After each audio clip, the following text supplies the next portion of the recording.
भूतेर्महद्भिर्य इमा पुरो विभुः निर्मायशेते यदमूषु पूरुष भुङ्क्ते गुणान् षोडश षोडशात्मका सोऽलं कृषीष्ट भगवान् वचांसि मे।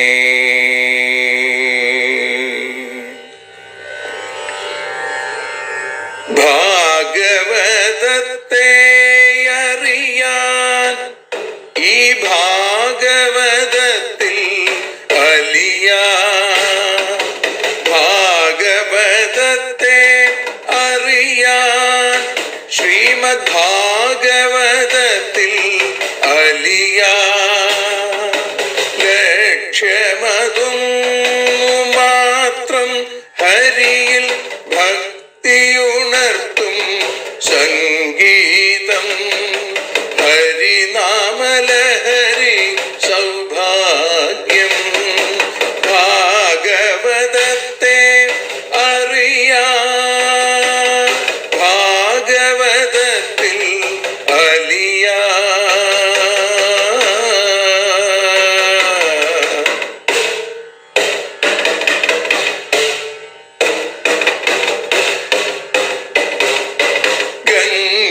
ഗംഗാപതിയുടെ പുത്രൻ സുന്ദര ഗണനായകനോ തുണ ചെയ്യൂ.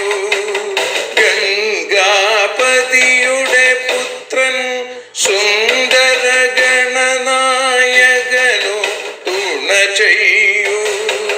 വീണയിൽ സംഗീത സാഗരം തീർക്കുന്ന വാണീദേവിയും കാക്കേണേ എന്നിൽ ഭാഗവത കഥ നിറയേണേ.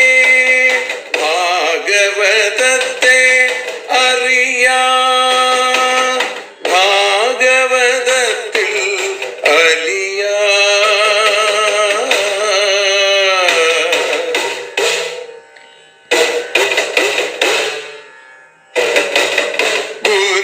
ഗുരുവായൂരിൽ നിത്യം നിറയുക ഗുരുവായൂരിലെ ശ്രീകൃഷ്ണ.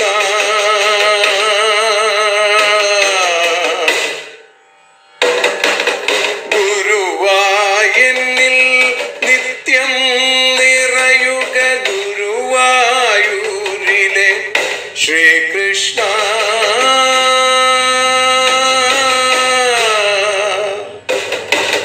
ഹരേ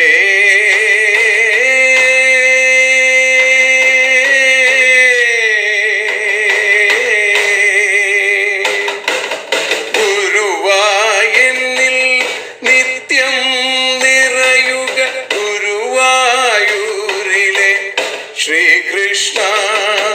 കണ്ഠം തന്നിൽ ഗാനം നിറയാൻ കണ്ണാ നീ താൻ തുണയേകു.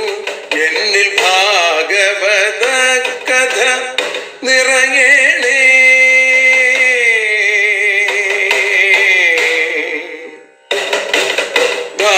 ഭാഗവതത്തെ അറിയാൻ ഭാഗവതത്തിൽ അലിയാൻ.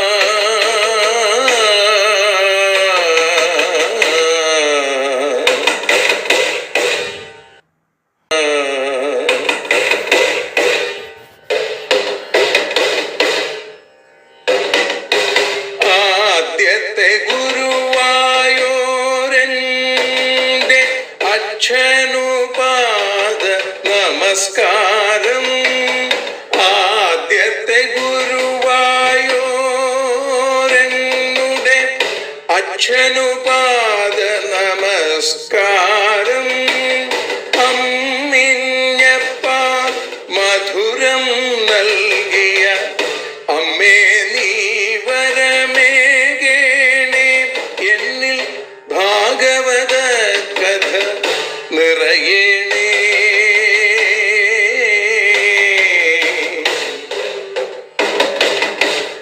ഭാഗവതത്തെ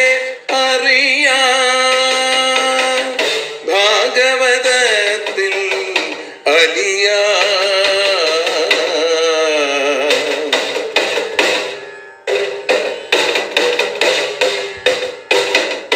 ശ്രീഹരി തന്നുടെ കഥകൾ നിറയും ശ്രീമദ് ഭാഗവത സ്മൃതിയിൽ. ശ്രീഹരി തന്നുടെ കഥകൾ നിറയും ശ്രീമദ് ഭാഗവത സ്മൃതിയിൽ. ശ്രീകൃഷ്ണാനിൻ കീർത്തനമലരുകൾ ശ്രീപാദത്തിൽ അർച്ചിക്കാം. എന്നിൽ ഭാഗവത കഥ നിറയേണേ.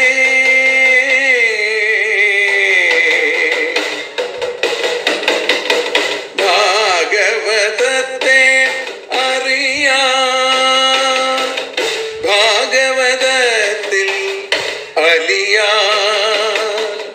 ലക്ഷ്യമതൊന്നു മാത്രം ഹരിയിൽ ലഹരിയുണർത്തും സംഗീതം. ഭക്തിയുണർത്തും സാഫല്യം. ഭക്തിയുണർത്തും സൗഭാഗ്യം. ഭാഗവതത്തെ അറിയാൻ,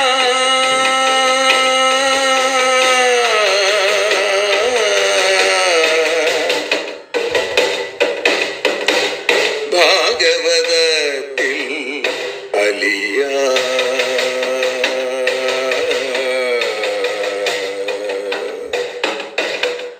ഭാഗവതത്തിൽ അലിയാൻ.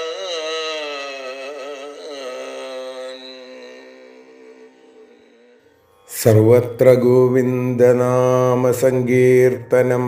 ഗോവിന്ദ ഗോവിന്ദാം. കൃഷ്ണോ രക്ഷതു മാം ചരാചരഗുരുകൃഷ്ണം നമസ്യേ സദാ. കൃഷ്ണേനൈവ സുരക്ഷിതോഹമസകൃൽ കൃഷ്ണായ ദത്തം മനാ. കൃഷ്ണാദേവ സമുദ്ഭവോ മമ വിഭോ കൃഷ്ണസ്യ ദാസോസ്മ്യഹം. കൃഷ്ണേ ഭക്തിരചഞ്ചലാസ്തു ഭഗവൻ. ഹേ കൃഷ്ണ തുഭ്യം നമഃ. പൊന്നുഗുരുവായൂരപ്പൻ്റെ കൃപാകടാക്ഷങ്ങൾ ഒന്നുകൊണ്ട് മാത്രം ശ്രീമദ് ഭാഗവതം അറിയാനലിയാൻ എന്ന അക്ഷരപൂജ ഇന്ന് 856 ദിവസത്തിലേക്ക് എത്തുമ്പോൾ ഭാഗവതം ഏകാദശ സ്കന്ധം 23 അധ്യായത്തിൽ ദ്വിജഗീത എന്നറിയപ്പെടുന്ന ഭാഗം, അത് 43 ശ്ലോകം മുതലാണ്. പ്രത്യേകിച്ചും ആ ബ്രാഹ്മണൻ്റെ ചിന്തകൾ, ആ ബ്രാഹ്മണൻ്റെ പാട്ട്, അതാണ് നമ്മൾ ഇവിടെ കേൾക്കുന്നത്. ആ ഭാഗത്തോടുകൂടി നമ്മൾ ഇന്ന് ആരംഭിക്കുകയാണ്. നായം ജനോ മേ സുഖദുഃഖഹേതുർ ന ദേവതാത്മാഗ്രഹകർമ്മകാല മനഃപരം കാരണമാമനന്തി സംസാരചക്രം പരിവർത്തയേദ്യൽ. ഇവിടെ ഈ ബ്രാഹ്മണൻ വലിയൊരു സത്യത്തെ അനാവരണം ചെയ്യാണ്. ഈ ലോകത്തിലുള്ള ദുഃഖങ്ങൾക്കൊക്കെ കാരണം മനസ്സാണ്. അവനവൻ്റെ മനസ്സിനെ നിയന്ത്രിക്കുകയാണ് വേണ്ടത്.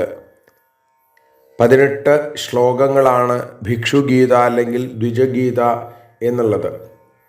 അയം ജനഹ, ഈ ലോകം, മേ, എൻ്റെ, സുഖദുഃഖഹേതു, ഇവിടെ സുഖത്തിനും ദുഃഖത്തിനും കാരണമല്ല. ദേവത, ആത്മാ, ഗ്രഹ, കർമ്മ, കാല. ഇവിടെ പറയുകയാണ് ദേവന്മാർ, ഈശ്വരൻ, ഗ്രഹങ്ങൾ, സൂര്യാദി ഗ്രഹങ്ങൾ, കർമ്മം, കാലം അല്ല, ഇവയൊന്നുമല്ല. പിന്നെയോ യത് സംസാരചക്രം, ഏതൊന്ന് പ്രപഞ്ചചക്രത്തെ ഉരുട്ടുന്നുവോ അത് തത് മനഃ, ആ മനസ്സ് തന്നെ, പരം കാരണം, ആമനന്തി, പ്രധാനമായിട്ടുള്ള കാരണം മനസ്സാണ് എന്ന് ഈ ഭിക്ഷു അല്ലെങ്കിൽ ഈ ദ്വിജൻ, ഈ ബ്രാഹ്മണൻ പറയുന്നു. ഈ ലോകത്തിലുള്ള ആളുകളോ ദേവന്മാരോ ഈശ്വരനോ കാലമോ സൂര്യാദി ഗ്രഹങ്ങളോ കർമ്മമോ ഒന്നും എൻ്റെ സുഖദുഃഖാനുഭവത്തിന് കാരണമല്ല. സത്യത്തിൽ പ്രകൃതിസിദ്ധമായിട്ടുള്ള ഇവ ആരെയും സുഖിപ്പിക്കുന്നില്ല, അതേപോലെ ആരെയും ദുഃഖിപ്പിക്കുകയും ചെയ്യുന്നില്ല. സുഖമാണോ ദുഃഖമാണോ ഒരു കാര്യം എന്നുള്ളത് തീരുമാനിക്കുന്നത് മനസ്സാണ്, അല്ലെങ്കിൽ അത് കൽപ്പിക്കുന്നത് മനസ്സാണ്. സംസാര ചക്രത്തെ വലിച്ചുകൊണ്ടിരിക്കുന്നത് മനസ്സിൻ്റെ വ്യാപാരമാണ്. മനസാഹ്യേവ പശ്യതി മനസാ ശൃണോതി. മനസ്സുകൊണ്ട് കാണുന്നു, മനസ്സുകൊണ്ട് കേൾക്കുന്നു. അപ്പം കാണാനും കേൾക്കാനും കണ്ണും ചെവിയും ഉണ്ടെങ്കിലും അതിന് മനസ്സംയോഗമില്ലാതെ കാണുകയോ കേൾക്കുകയോ ചെയ്യാൻ സാധിക്കില്ല, അല്ലേ? ഇന്ദ്രിയങ്ങളെ അവയുടെ വ്യാപാരങ്ങളിൽ പ്രവർത്തിപ്പിച്ച് സംസാര കാര്യങ്ങൾ നടത്തുന്ന പ്രധാന കക്ഷി മനസ്സാണ്.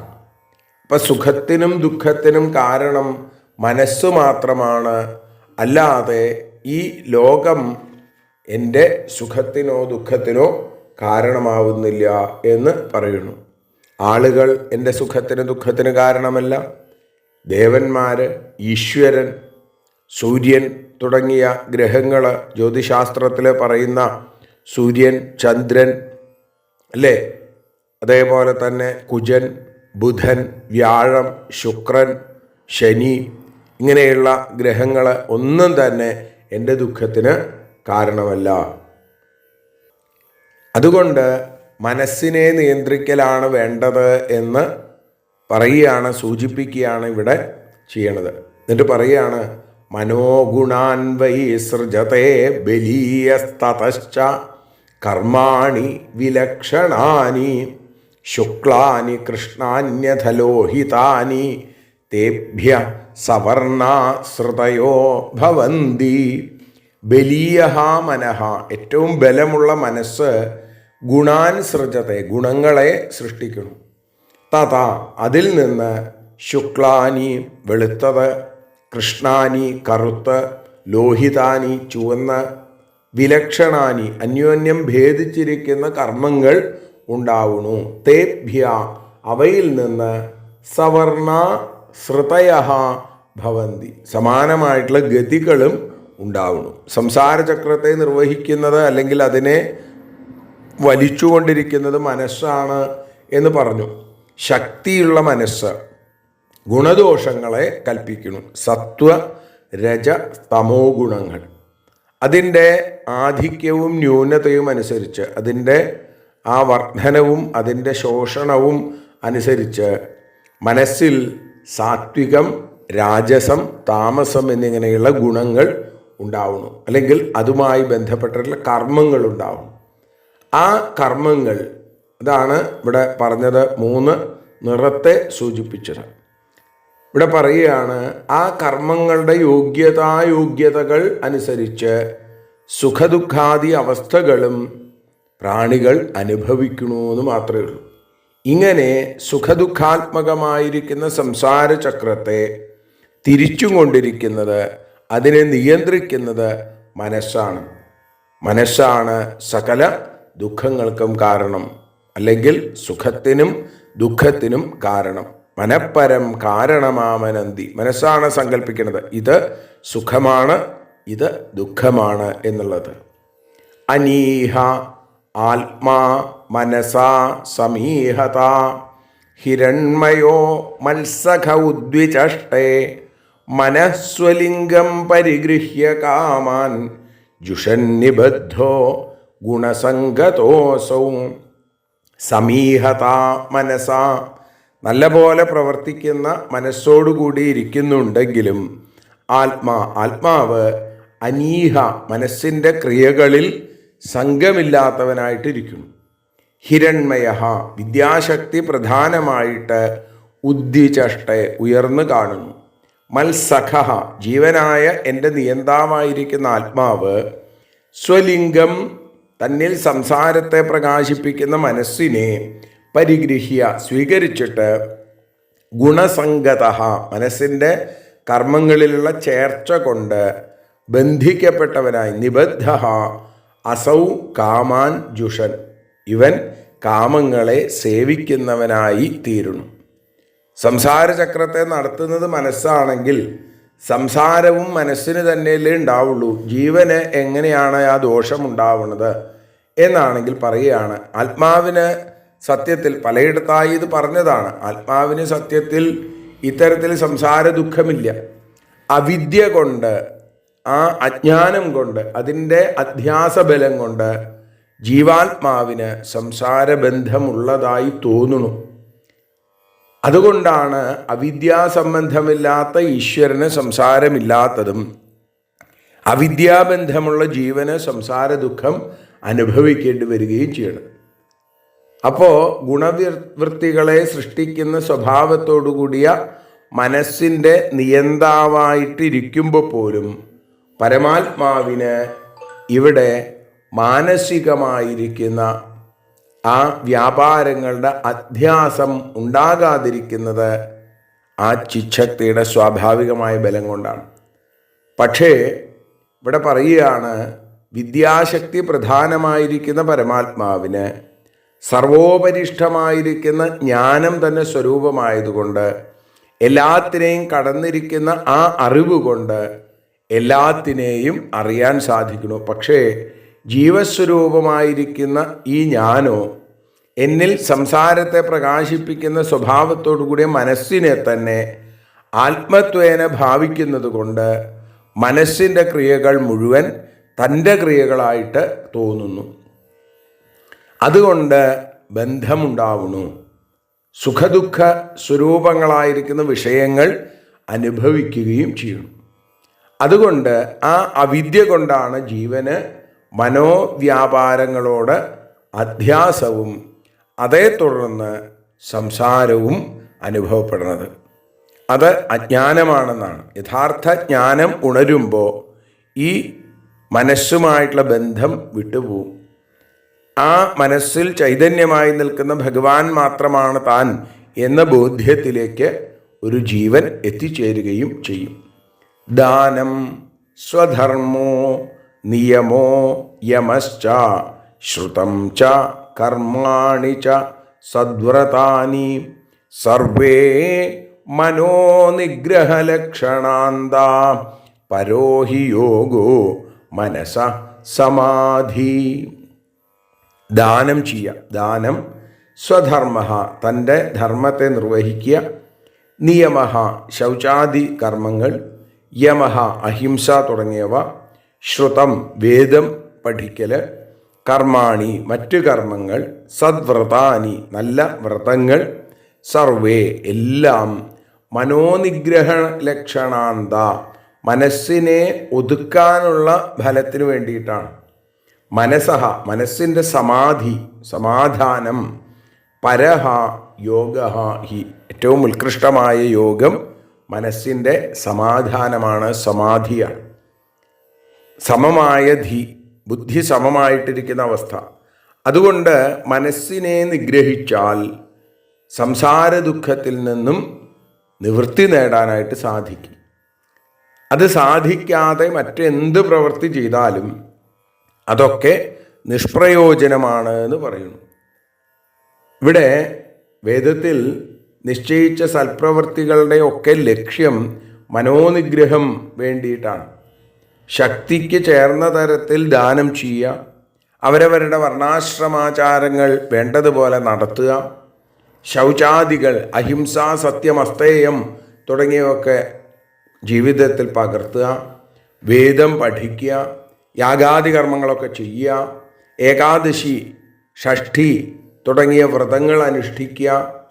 ഇതിൻ്റെയൊക്കെ ലക്ഷ്യം സദ്വ്രതാനി, ഇതിൻ്റെയൊക്കെ ലക്ഷ്യം എന്താണ്? മനസ്സിനെ നിയന്ത്രിക്കുക എന്നുള്ളതാണ്. മനസ്സിനെ അടക്കുകയും ഒതുക്കുകയും ചെയ്യുക എന്നുള്ളതാണ്. മനസ്സിൻ്റെ നിഗ്രഹമാണ് പരമമായ യോഗം എന്ന് പറയപ്പെടുന്നു. അപ്പം ഈ ജ്ഞാനം ഉണ്ടായിക്കഴിഞ്ഞാൽ ഇത് മുക്തി എന്ന ആ തലത്തിലേക്ക് നമ്മളെ എത്തിക്കണം. യോഗശ്ചിത്തവൃത്തി നിരോധ, ചിത്തവൃത്തി നിരോധമാണ് യോഗം എന്ന് ആ പതഞ്ജലിയുടെ സൂത്രത്തിൽ, യോഗ സൂത്രത്തിൽ പറഞ്ഞിരിക്കുന്നു. എന്നിട്ട് പറയുകയാണ്, സമാഹിതം യസ്യ മനഃപ്രശാന്തം ദാനാദിഭി കിം വദ തസ്യ കൃത്യം അസംയതം യസ്യ മനോ വിനശ്യൽ ദാനാദിഭിശ്ചേദപരം കിമേഭി. ഇവിടെ സൂചിപ്പിക്കുന്നു, യസ്യ മനഃ, ഏതൊരാളുടെ മനസ്സ് പ്രശാന്തം, ശാന്തിയുള്ളതും, സമാഹിതം, ആത്മാവിൽ ഉറച്ചതുമായിരിക്കുന്നു, തസ്യ ദാനാദിഭി കിം കൃത്യം, അവന് ദാനം തുടങ്ങിയവ കൊണ്ട് എന്ത് കാര്യമാണുള്ളത്, വദ, പറയുക. യസ്യ മനഃ, ഏതൊരുവൻ്റെ മനസ്സ് അസംയതം, അടങ്ങാത്തതും, വിനശ്യൽ, ലയിക്കുന്നതും, ചേത്, ആകുന്നുവെങ്കിൽ, ഏഭി ദാനാദിഭി, ഈ ദാനാദികൾ കൊണ്ട്, അപരം കിം, പിന്നെ എന്ത് ഫലം. രണ്ട് കാര്യങ്ങൾ ഒരേപോലെ പറയുകയാണ്.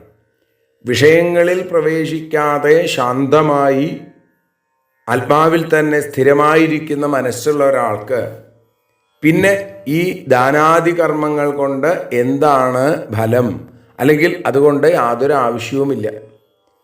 എന്നാൽ നേരെ തിരിച്ച് കാമാദിവൃത്തികൾ കൊണ്ട് മനസ്സിൻ്റെ ചാഞ്ചല്യം കുറയാതെ, ആലസ്യം കൊണ്ട് മനസ്സിൻ്റെ പ്രവൃത്തി തന്നെ ഇല്ലാതായി വരുന്ന സന്ദർഭത്തിലും ദാനാദിക്രിയകൾ കൊണ്ട് ആ ജീവനും യാതൊരു ഫലവും ഉണ്ടാവുന്നില്ല. ദാനാദി കർമ്മങ്ങളുടെ മുഴുവൻ ലക്ഷ്യം എന്ന് പറയുന്നത് നേരത്തെ പറഞ്ഞതുപോലെ ദാനം, സത്പ്രവർത്തികൾ, യമനിയമാദികൾ ഒക്കെ, ഇതിൻ്റെയൊക്കെ പരമമായ ലക്ഷ്യം എന്ന് പറയുന്നത് മനസ്സിനെ അടക്കുക എന്നുള്ളതാണ്, മനസ്സമാധാനം ഉണ്ടാവുക എന്നുള്ളതാണ്. നമുക്ക് ആലോചിച്ചു കഴിഞ്ഞാൽ അറിയാം, നമ്മുടെ ജീവിതത്തിൽ മനസ്സമാധാനം ഉണ്ടാവുകയാണ് പരമമായ ലക്ഷ്യം. അതിന് വലിയ പഠിപ്പൊന്നും വേണ്ട അറിയാൻ. നമ്മൾ പറയും അല്ലേ, എത്രയൊക്കെ ധനമുണ്ടായാലും, എത്രയൊക്കെ അധികാരമുണ്ടായാലും, വിദ്യാഭ്യാസം ഉണ്ടായാലും, പക്ഷേ ഇതൊക്കെ ഉണ്ടെങ്കിലും മനസ്സിന് സുഖമില്ലെങ്കിൽ, മനസ്സിന് സമാധാനമില്ലെങ്കിൽ, ഇതൊക്കെ വെറും കെട്ടുകാഴ്ചകളായി അധപ്പതിക്കണം. അതുകൊണ്ട് മനസ്സിനെ നിയന്ത്രിക്കലാണ് ഇത്തരം പ്രവൃത്തികളുടെ മുഴുവൻ ആത്യന്തികമായിട്ടുള്ള ലക്ഷ്യം. മനോനിയന്ത്രണം വന്നു കഴിഞ്ഞാൽ പിന്നെ ഈ പ്രവൃത്തികൾ പോലും ആവശ്യമില്ലാതെയായിട്ട് തീരും. അതുകൊണ്ട് ജീവന് പരമപ്രധാനം മനോനിയന്ത്രണമാണ് എന്ന് ഈ ബ്രാഹ്മണൻ തൻ്റെ ഈ ഗീതയിലൂടെ നമുക്ക് പറഞ്ഞു തരുന്നു. അത് തന്നെയാണ് ഉദ്ധവന് ഭഗവാൻ പറഞ്ഞു കൊടുത്തുകൊണ്ടിരിക്കുന്നത്. എന്നിട്ട് പറയുകയാണ്, മനോവശേന്യേഹ്യഭവൻ സ്മദേവാ മനശ്ച നാന്യസ്യ വശം സമേതി ഭീഷ്മോ ഹി ദേവ സഹസ സഹീയാൻ യുഞ്ജാദ്വശേ തം സഹി ദേവദേവ. ദേവഹ, ദേവന്മാരും, അന്യേ, ഇന്ദ്രിയങ്ങളും, മനോവശേ, മനസ്സിനധീനരായിട്ട് അഭവൻ, മാറിയിരിക്കുന്നു. അത് പ്രസിദ്ധമാണെന്നാണ്. അഭവൻ സ്മ, പ്രസിദ്ധമാണ്.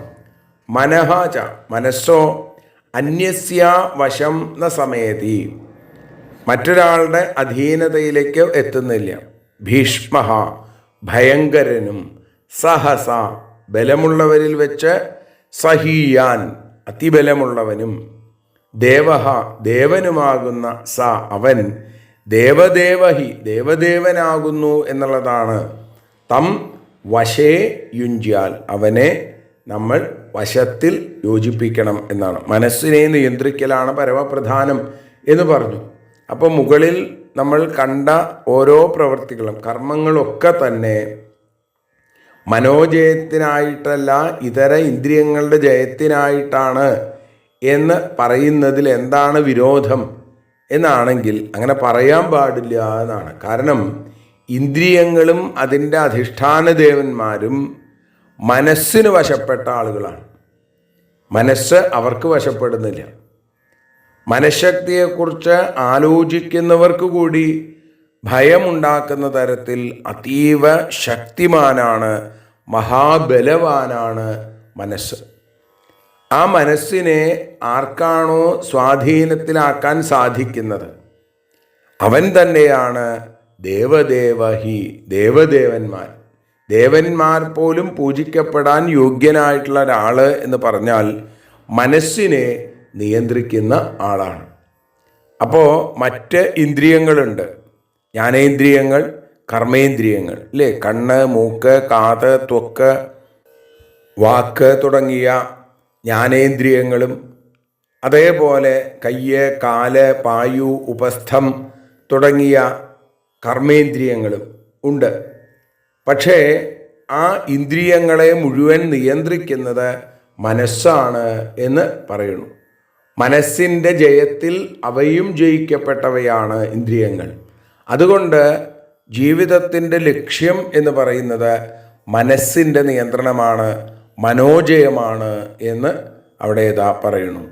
ഇപ്പം തുടക്കത്തിൽ അതാണ് പറഞ്ഞത്, നമ്മുടെ ജീവിതത്തിൽ സുഖദുഃഖങ്ങൾക്ക് കാരണം മനസ്സാണ്. മനപ്പരം കാരണമാമനന്തി എന്ന് അവിടെ ഇതാ പറയുന്നു.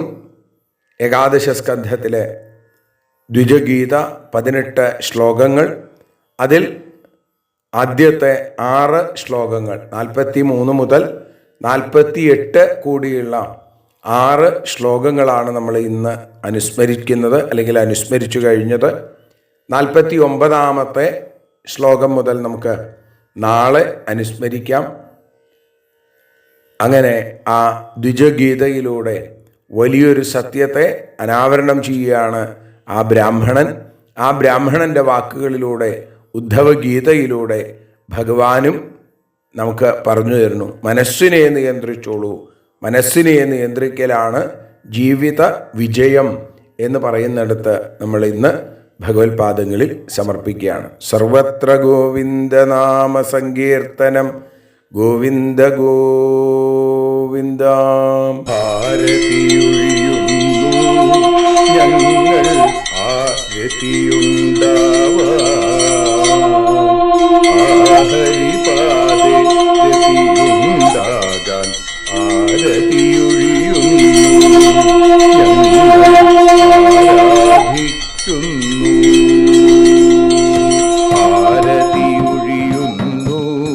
ഞങ്ങൾ ആരതിയുണ്ടാവാൻ ഹരിപാദേ രതിയുണ്ടാകാൻ ആരതിയൊഴിയുന്നു. ഞങ്ങൾ ആരാധിക്കുന്നു. ശ്രീമദ്ഭാഗവതം പുണ്യം പാവനമാം ഗ്രന്ഥം, ശ്രീശുകമാമുനി പാടിയ ഗീതം നൽകുന്നു മുക്തി. സതതം നൽകിയിടും ഭക്തി. പാപികളെന്നാലും നിത്യം രക്ഷിക്കും ഗ്രന്ഥം, പരമാനന്ദ സുധാരസമയമി ഹരിലീലാസാരം. നിത്യം വേദത്തിൻ സാരം. വൈരാഗ്യം, ജ്ഞാനം, ഭക്തി എന്നിവ നൽകിയിടും. വൈകല്യങ്ങൾ തീർത്തിടുന്നൊരു സുന്ദരമാം ഗീതം. നിത്യം നൽകും കൈവല്യം. കലിമലമഥനി പാപവിനാശിനി സതതം സേവയ ചെയ്യുന്നോർക്കോ സുഖകാരിണി ഗ്രന്ഥം. നിത്യം നൽകും സായുജ്യം. ആരതിയൊഴിയുന്നു ഞങ്ങൾ ആരതിയുണ്ടാവാൻ. ആരതിയൊഴിയുന്നു ഞങ്ങൾ ആരതിയുണ്ടാവാൻ. ഹരിപാദേ രതിയുണ്ടാകാൻ ആരതിയൊഴിയുന്നു. ഞങ്ങൾ ആരാധിക്കുന്നു. ഞങ്ങൾ ആരതിയൊഴിയുന്നു. കണ്ണ ആരാധിക്കുന്നു. രാധാരമണ മുകുന്ദ മുരാരേ ശരണം മേ തവ ചരണയുഗം. പവനപുരേശ രാധാകൃഷ്ണ ശരണം മേ തവ ചരണയുഗം. മീനായി മണ്ണിൽ പിറന്നൊരു ദേവ ശരണം മേ തവ ചരണയുഗം. കച്ഛപരൂപമെടുത്തൊരു ദേവ ശരണം മേ തവ ചരണയുഗം. സൂകരഭാവമണിഞ്ഞൊരു ദേവ ശരണം മേ തവ ചരണയുഗം. നരഹരി രൂപമെടുത്തൊരു നാഥ ശരണം മേ തവ ചരണയുഗം. വാമനനായി വിളങ്ങിയ ദേവ ശരണം മേ തവ ചരണയുഗം. ഭാർഗവരാമനതായൊരു ദേവ ശരണം മേ തവ ചരണയുഗം. ദശരഥനന്ദനായൊരു ദേവ ശരണം മേ തവ ചരണയുഗം. ബലമേറുന്നൊരു രാമനാഥ ശരണം മേ തവ ചരണയുഗം. ദേവകി നന്ദന വസുദേവാത്മജ ശരണം മേ തവ ചരണയുഗം. യശോദതനയാ സുന്ദര രൂപ ശരണം മേ തവ ചരണയുഗം. ദ്വാരകവാസാരുക്മിണികാന്ത ശരണം മേ തവ ചരണയുഗം. കലികാലത്തിൽ കൽക്കിയും നീയേ ശരണം മേ തവ ചരണയുഗം. രാധാരമണ മുകുന്ദ മുരാരെ ശരണം മേ തവ ചരണയുഗം. പവനപുരേശ രാധാകൃഷ്ണ ശരണം മേ തവ ചരണയുഗം. ചോറ്റാനിക്കര വാഴും ദേവി ശരണം മേ തവ ചരണയുഗം. സാംബ സദാശിവ ശംഭോ ശങ്കര ശരണം മേ തവ ചരണയുഗം. ഹരിഹരപുത്ര ആശ്രിതമിത്ര ശരണം മേ തവ ചരണയുഗം. സദ്ഗുരുനാഥ ഗുണപരിപൂർണ ശരണം മേ തവ ചരണയുഗം. മൂഷികവാഹന മോദകഹസ്ത ശരണം മേ തവ ചരണയുഗം. ഭക്തജനപ്രിയ ഭാഗവത പ്രിയ ശരണം മേ തവ ചരണയുഗം. രാധാരമണ മുകുന്ദ മുരാരെ ശരണം മേ തവ ചരണയുഗം. ഗുരുപവനപുരേശ രാധാകൃഷ്ണ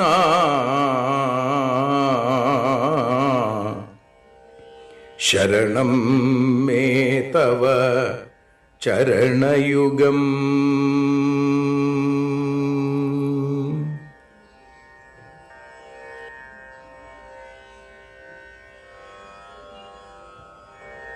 യദക്ഷരപദഭ്രഷ്ടം മാത്രാഹീനം തു യദ്ഭവേൽ തത്സർവം ക്ഷമ്യതാം ദേവ നാരായണ നമോസ്തുതേ.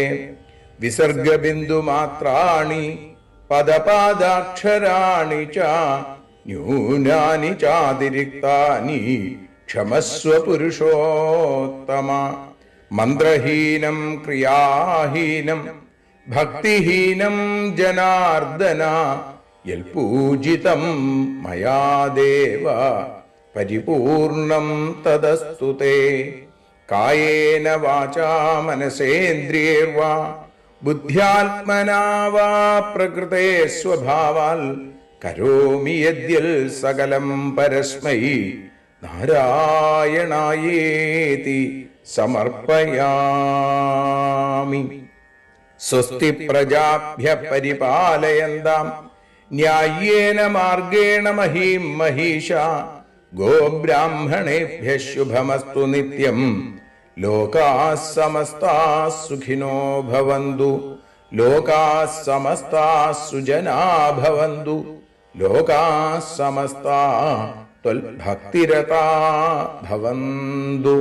സർവേ ഭവന്തു സുഖിനഃ സർവേ സന്തു നിരാമയാം. സർവേ ഭദ്രാണി പശ്യന്തു മാ കശ്ചിൽ ദുഃഖഭാഗ് ഭവേൽ. അസതോ മാ സദ്ഗമയ തമസോ മാ ജ്യോതിർഗമയ മൃത്യോർമാ അമൃതം ഗമയ. ഓം ശാന്തി ശാന്തി ശാന്തി. ഹരി ഓം.